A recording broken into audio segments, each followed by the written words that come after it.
Welcome to Finding Alara, a safe space where authors, artists, and creatives share their world-building style and mindfulness tactics. Brought to you by Bushland Castle Productions, a micro-publisher with an author support platform that nurtures creative growth and storytelling excellence.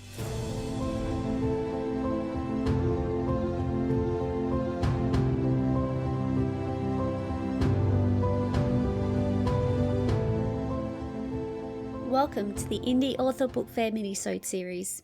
All of these interviews were recorded as a live stream from the Indie Author Book Fair on the 30th of November 2025 in Bunbury. Each minisode will have the live interview component with myself or Paul van der May from Forest.chat, an interview the guest had with Chris Ilsley on the day, and an excerpt from one of their creative works, which may just inspire you to have a closer look at what is available in the indie book world. Feature guest 20 of 27 is Heather Salter-Purves.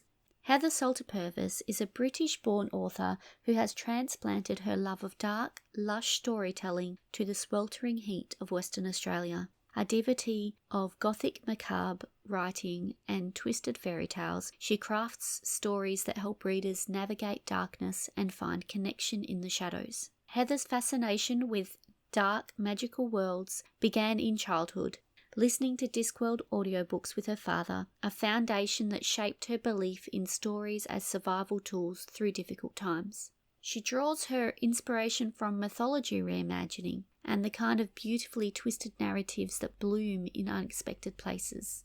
With The Daffodil Queen, the first book in her Twisted Garden saga, Heather found her true voice as a Sapphic fantasy and folklore author.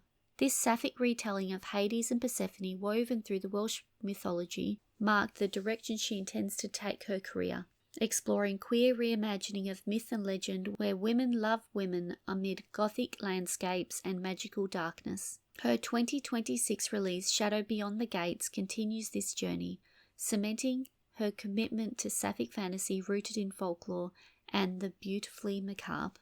When not wrangling words or her headstrong, defiant daughter, Heather can be found supported by her wife Leanne, covered by her rescued Staffy Cross jersey, and supervised by Mahogany, the world's grumpiest cat. She writes to help people bloom in the darkness, creating spaces where readers can lose themselves in the kind of stories that make survival not just possible, but magical. Her first book, Cursed Cove, has the hook, "Secrets are about to break the surface." Her second book, Haunted Headlands, has the hook, "What else does Devil's Bay have left hiding in the shadows?" Her third book, Her Daffodil Queen, has the hook, "They sacrificed the wrong girl." You can get copies of Heather's books through Amazon. The direct links are in the show notes. We've done our best to clean up the audio for the interviews, but it was recorded live, so there is some background noise from the crowd embedded into the files. I hope that this gives you a feel for what the energy was like on the day. I will return to your ears at the end to share my key takeaways and let you know who the next guest is going to be. How are you today? Good, thank you. How are you? Good. So I know Heather quite well because she's part of the Squires on the Otherworldly Emergence series. Yes, I am. She has a book coming out next year for Bushland Castle Productions. Yes, I am. Which is super cool. Being a Bush Castle Squire. Squire representative. Yes, I love it. So today we're talking about your other books though. Yes, my other books. So tell me how you found your way onto the creative path. I've always been creative. Stories have been a big thing in my growing up and stuff. I've got fond memories of listening to the Terry Pratchett Discworld audiobooks with my dad driving me around. Lord of the Rings, Tolkien, old school fantasy has generally just always been in our house. Well, they would have been on CDs? Yes, they were at that time. Back in the day when we had CD audiobooks, and then if you had one scratch on the CD, it skipped. It ruined the whole thing, especially it was always on a climax or something cool. Yes. Yes. It was. So fortunately, technology got better. Yeah, technology has improved. So which was the first book that you wrote? It was the pre-evolution of Cursed Cove.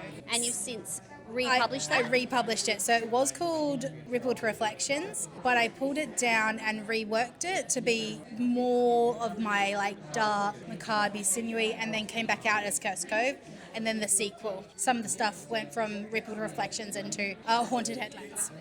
Yes, so we were talking about this the other day, and we were talking about scary levels. So it's not too scary, but like it is a one little clown. bit scary. Yeah. So we're talking about how we rate scary things. We're talking about pants, jocks, scary jocks, or clown faces. Clown faces, yes. And then we're talking about, instead of spices, we're talking about, the romantic situations in the story. Yes. So you're a Sapphic. Yes, I write romance writer. Sapphic because women loving women needs to have more books. Yes. And you're bringing them all out there. Yes, I Which is will fantastic. because you also have to deal with a Sapphic book in yours. Yes, the book in the Otherworldly Emergence series is a Sapphic. Yes. And I think that's fantastic. Yay! Yay. So, what is your ideal writing environment? I write sort of in pockets of time, but I like to sort of do maybe a 3-hour sprint, 3 hours of sprinting time where I just kind of dictate so that I can just get a big chunk of a chapter down. I had to think, I was not a novel, but if I can finish writing a chapter or a chapter and a half and then get it edited in the entire 3 hours, that would be great because then it helps me read quicker, write out the books quicker, and then I get to go to my least favourite part of the whole process, which is editing. So dictating is really interesting. Did you do that from the beginning? Did you always know you wanted to dictate them, or was the first incarnation of this typed out? This was first typed out, and then I found that I'm also dyslexic, so my brain works quicker than I can get the words to process. So dictating helps me just kind of get all the words out as a word dump, and then I have to go back in and neaten it up, and then we deal with the word swaps. Yeah. Well, it's really good. Again, technology. Yes. You can have the computer read it back to you as Yes. well. Yeah. So why did you choose independent publishing? I chose it sort of as a dip my toe in. There are some stories that I'm willing to change and willing to take outside people telling me how they want it shaped. And there were some stories that what I call my heart stories that they're not going to change. I refuse on principle because of what they mean or who they're for, that I'm very much no, they're my books and I won't shift things, and I'm going to stand on budget and be stubborn on things. Which is The Daffodil Queen, because it's dedicated to my wife. So it's her book, so I wasn't willing to let it go out into the wider world. Is this a standalone, The Daffodil Queen? It's an interconnected standalone in a wider world called the Twisted Garden Sagas, where we're going to do mythology, reimaginings, laws, fairy tales. The second book, which is Primrose Princess Sacrifice, comes out October of 2026. Fantastic. So you have 3 books coming out next year? Yes, crazily, I do have 3 books. I have 2 novellas and a book and a novel coming out. Do you have any plans for the year after, or Yes. you're just going to deal with this first? No, there is a plan. I'm actually weirdly pulling back on how many books I put out, but I'm going to go deeper and darker and longer in standalones. Oh, But then it fascinating. depends on what offers and opportunities arise from certain publishers that want me.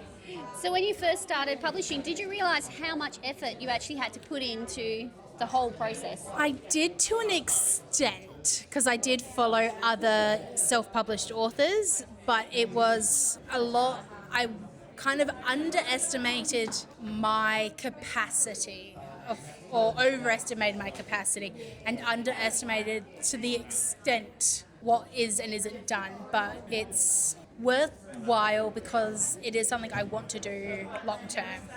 And you have so much control over the books the whole way, so that's Yes. always good. Then, and every other book is easier.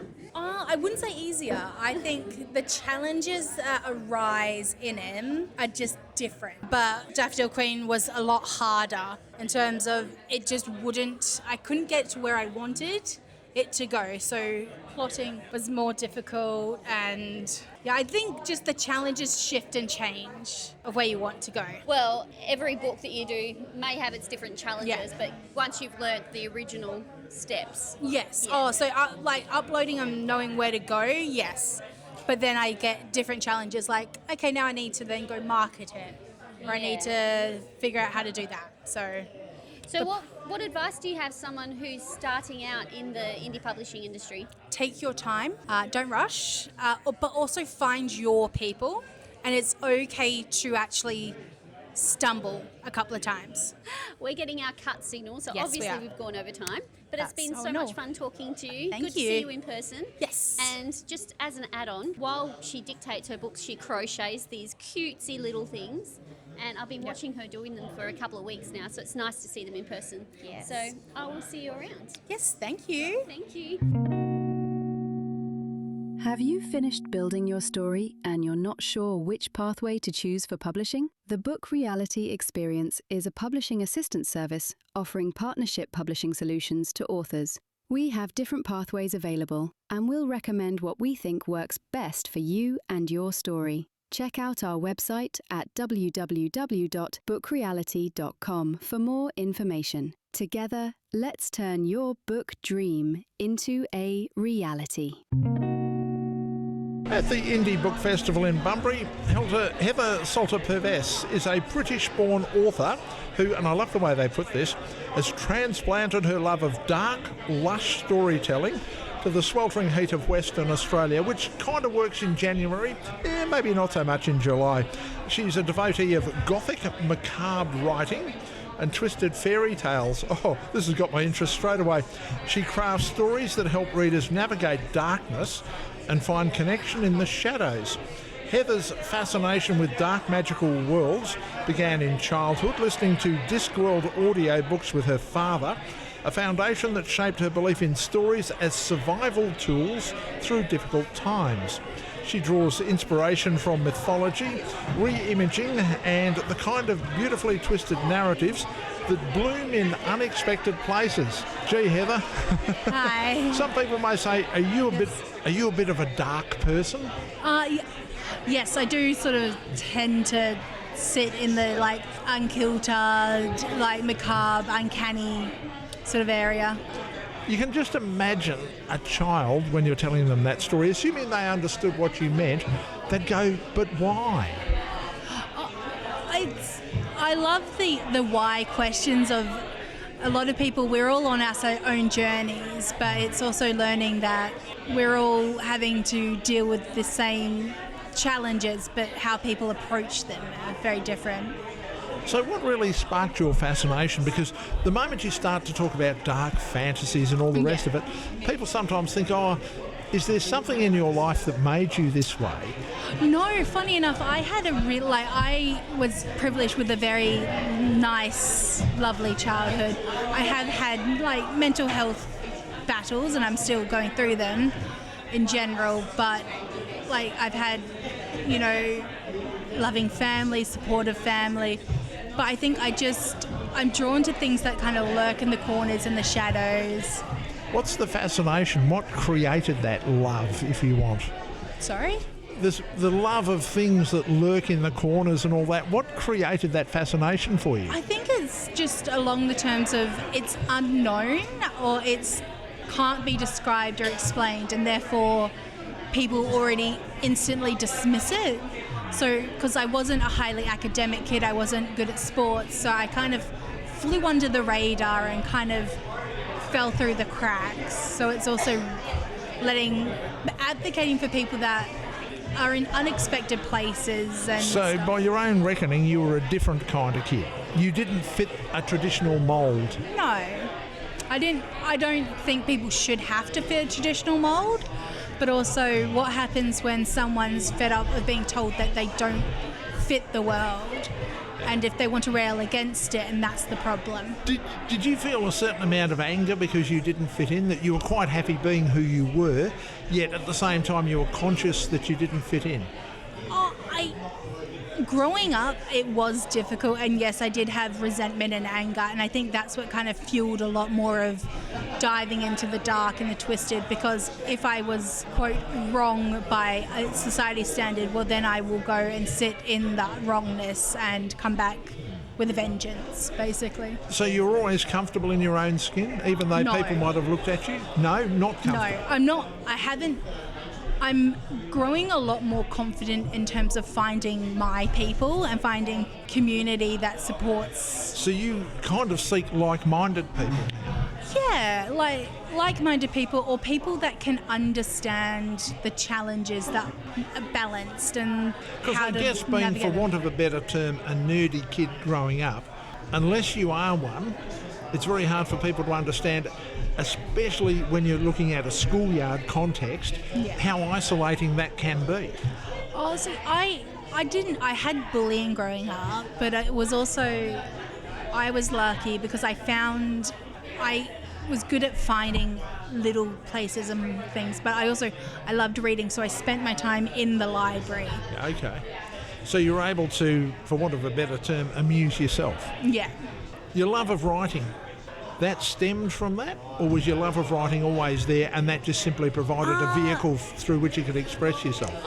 It was always cathartic for me because it was adjusting and going through and figuring out those darker thoughts and feelings I had and making it in a safe way of navigating and processing that. But also, I grew up in a household that it was very much Lord of the Rings, it was Terry Pratchett. So you had all that fantasy I had fantasy, stuff, yeah. and my dad did war gaming, so model soldiers and stuff. Oh, so okay, it was very much of.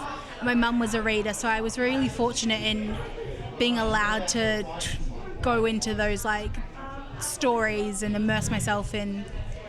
So you're able to develop, and your home life provided the facilities for you to be able to develop. Yes, I am aware of how privileged and So you were very lucky, as it turns out. lucky to have had such a supportive family, not only in sort of my writing, but also in the other thing that I write, Sapphic fantasy, because that is my life. Well, we've got some books here: Her Daffodil Queen, Yes. Haunted Headlands, Yes. and Cursed Cove. Yes. Of those three, which one would be your favourite? Would be Her Daffodil Queen. It's actually dedicated to my wife as well, and it's a female Hades and Persephone, a Welsh mythology reimagining. Oh, okay. So sort of letting them reclaim their story. And their story is as defined by them, or their story is as their story is, if you get the difference? As their story is and as the choices they have, but also not letting Persephone be within the victim in some of the mythology. It's like she actually is empowered to strive, and also reading a lot that a Hades character and Hades in the mythos is actually not as barbaric as he actually was in some things, but also a lot more female stories getting out there, Sapphic stories, because everyone deserves to have a story that reflects their love and their struggles. And that's what you've done in that Yes. case. Thank you very much for dropping by and having a chat. Thank you so much. One of our many authors, that was Heather Salter-Purves. I've got the surname correct, I hope. And once again, Heather, thank you so much for dropping by. Thank you so much, Chris. The excerpt I have for you today is from Her Daffodil Queen. Chapter 1. Morgan. The damp air hummed with electricity. The murky water lapped at the boat's edge as it shifted underfoot. Morgan and Hunter, her white crimson-tipped hound, stepped onto the time-worn dock. The temperature dropped as Morgan stood in the ruins of a grand stone archway that the earth was reclaiming as its own. Morgan tapped her toe, her thoughts turning to the last time she had ventured to the mortal realm. There was a pleasing want running through her limbs as she stepped forward, thinking about the fresh air and watching Hunter run free across the moors. Hunter's breath was visible in the air. A torch flickered to life with her first tentative step forward into the muddy tunnels. She paused, consulting the parchment that had taken a decade to create. It was full of debts reaching maturity from desperate humans willing to use their life force to gain advantages over others in the mortal realm. A yip sounded, a whip of air bouncing off the stone wall as the white creature hurtled past her. Hunter's outline blurred from the mixture of his speed and the debris distributed from his momentum as Hunter tore down this often neglected passageway to the mortal realm. "Be safe, mistress," Char, the hooded figure, said from the vessel bobbing on the edge of the water. Morgan dipped her head toward him while Hunter huffed under his breath before she stepped through the archway with a lantern in her pale hand. A sharp gust of wind howled through the tunnel, extinguishing the flame and rendering the lantern useless. Grinning, she continued along the dark tunnel while Hunter disappeared into the darkness ahead of her. Although separate, they continued their ascent toward the surface and the realm of man. A warm glow appeared ahead, growing larger as Morgan approached. She swallowed a giggle as Hunter's face broke the darkness, a flickering torch hanging from his lupine jaw. It cast strange shadows along the stone walls as the pair ventured further along the cavernous passage. The air shifted through a range of enticing scents. Morgan limited her time away from her realm, worried that her presence in the mortal realm could affect the balance in all realms. Morgan understood the onyx throne had not gained harmonious acceptance. Morgan understood that her oldest brother could disrupt the peaceful balance she had created in the underworld if he overthrew her and took the throne. The intricacies of how the plants and time moved through the hourglass of eternity. They reached the final gateway to the next realm, venturing further from the entrance that was tucked away in a gully deep within the moors. Morgan watched the dawn sunshine upon the mortal realm ahead of her, lighting up the morning mist that rose in tendrils towards the overcast sky. Moss sparkled in the warm light, still heavy with the morning dew. Hunter broke their stride for a moment at the cave entrance. He lifted his moist nose to the silver mist dancing on the morning breeze.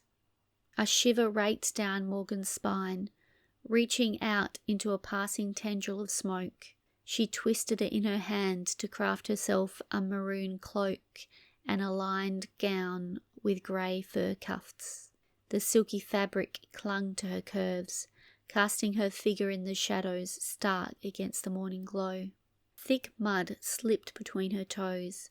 Chuckling to herself, Morgan whistled an eerie tune that left a delicious taste on her glossy, rosy lips. The melody seemed to drift on the winds, pulling itself across the moors until it met a low growl. She set her mud-clad feet on the trail towards the decaying log cabin that had become her sanctuary while visiting this realm over the centuries. Hunter leaped into her path, snapping at moths and butterflies that were following them in the glowing light, scattering them as his tail swished the air before twining around him. "Come, sweetheart, we have plenty of things to address during this visit," Morgan said as she shivered again, shrugging deeper into her cloak. Morgan could feel a slight tug at her core. A pair of boots landed at her feet. She looked up at the tree branch with a smile. There was a raven perched on the branch, hopping and cawing at her. "Thank you, friend." Crouching down, she slipped her muddy feet into the sturdy boots. The ebony beast cooed with pleasure. Hunter bolted out of the mist, a rumbling growl that started deep in his chest, increasing in volume before becoming a vicious snarl aimed at the crow. Hunter pressed against Morgan's leg and looked up at her, wagging his tail once before turning his attention back to the crow. He lunged forward, snapping at the twig mere inches away from the crow's tail. The feathered beast gave a pleading caw, asking for the dark mistress to call off the beast. "Can I not offer thanks to someone who has helped me?" "Regardless.